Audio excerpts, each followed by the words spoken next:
Sunland. I want to go down to Maryland Congressman Jamie Raskin, who met with Dr. Bandy Lee. And Congressman, I appreciate your time. What did she tell you? Well, I think she spoke for a lot of people in the mental health community in telling us that there are growing signs of paranoia, delusion, and isolation in the president's behavior, and any hope that we had that it might turn around or get better was dashed by the discussion. And she and other mental health professionals we've spoken to have said that there are other people who they've treated with the same kinds of symptoms, and there's basically no real medical cure for the condition that he's demonstrating. And their object in treating people with these symptoms is to contain them and to keep them away from weaponry. So contain them and keep them away from weaponry. And you're saying that she is not the only professional of her level of expertise who said this to you?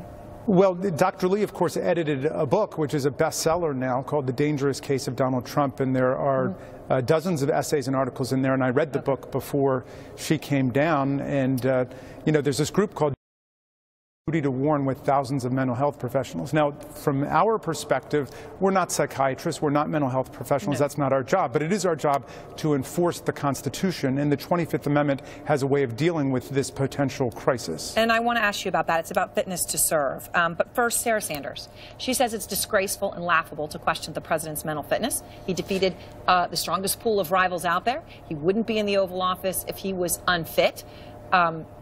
What's your response to that? She has a point. I mean, the man went through a grueling campaign, and he won. Yeah.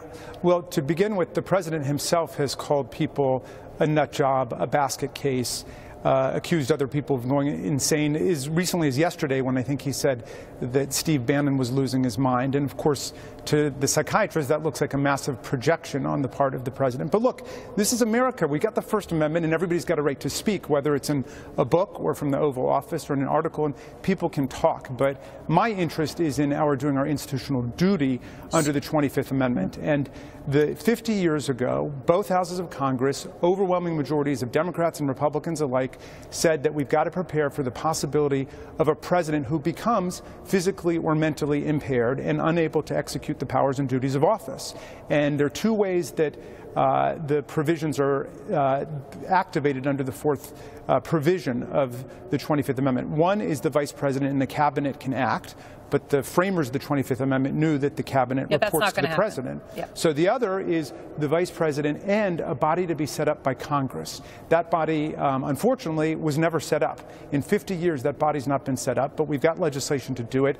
Today, the 57th co-sponsor joined the legislation, and it's a bipartisan body appointed by Republicans, by Democrats, with a chair appointed by Democrats and Republicans together, with psychiatrists, with physicians, and with former statespeople on it. So there's nothing to be afraid of, because this body will act in the interest of the country, and that's what the 25th Amendment's all about. Okay, so let me just ask you, though, to this point. Your Republican colleague of the Senate, Richard Shelby, spoke to CNN about the president's behavior. Today he said, I don't know the president well, but I spent an hour and a half with him back in September, just the two of us talking. He seemed to be lucid. I think he's different. I think he's unique.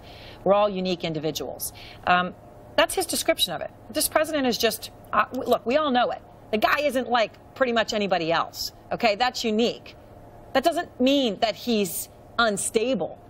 Is it possible you're blowing all of this out of proportion? Well, every person in the country is unique, undoubtedly. The question is whether or not you are constitutionally capable of executing the powers and duties of the office of the presidency of the United States. You know, we have 535 members of Congress. We only have one president, and that person, as the president reminded us this week, has control over nuclear weaponry and the ability to take the world to war. So this goes beyond the normal push and pull of the daily political gossip. I mean, this goes to the question of the security of the country, the survival of our people and people around the world. So I just think that we need to take our responsibility seriously. There's enough questions that have been raised that we would not be doing our constitutional duty if we don't set the body up in the event that things continue to spiral downward. Congressman Raskin, I appreciate your time. Thank you.